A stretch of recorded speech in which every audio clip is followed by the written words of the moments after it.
right, let's move forward here to installation video 5 on page 11. We should be right here. Again, video 5, page 11.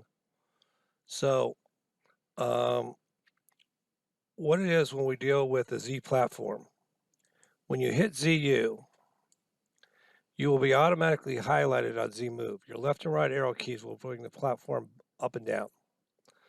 You should be able to arrow up though and highlight diagnosis and hit enter. When you do, you'll get a series of lights, X, Y, Z. You should be able to grab the nozzle here. Grab that nozzle, see how the spring is? Move it up, excuse me. And there's a black box, so you can see the edge of it right here. If you look at it at an angle there, you'll be able to see the fact that the red light on the box goes off. At the same time, you will see in the diagnosis the Z light go off. You know that the unit is now set up to be able to do autofocus correctly. So when you take this assembly apart to clean it, because this is where the lens sits, when you put it back in there, you always check that diagnosis again to make sure it's good to go. And if you look right here, you can see the autofocus tool. So it's up on the bridge. After autofocus, should be able to put it up on the bridge and just touch the side there. Okay. Now, when you do that, the unit's going to retract. And then you're going to take and turn your power back down to 10%. You put a piece of wood underneath it, and you're going to hit the pulse button for a second. Just tap it. And you're going to get a dot. And then you're going to go into Lightburn. This is in your settings here. Let me give you a better look at it. In your machine settings, and you're going to go to focal distance. And you're going to set up the focal distance. You're going to tell it to read the controller, then you're going to get numbers here. This is before we read the controller. And then let's say that says 10 millimeters. You're going to then put an 11 there and write it back down to the controller. And then what will happen is you do another autofocus beside it, and you do another beam spot, and you mark that one 10.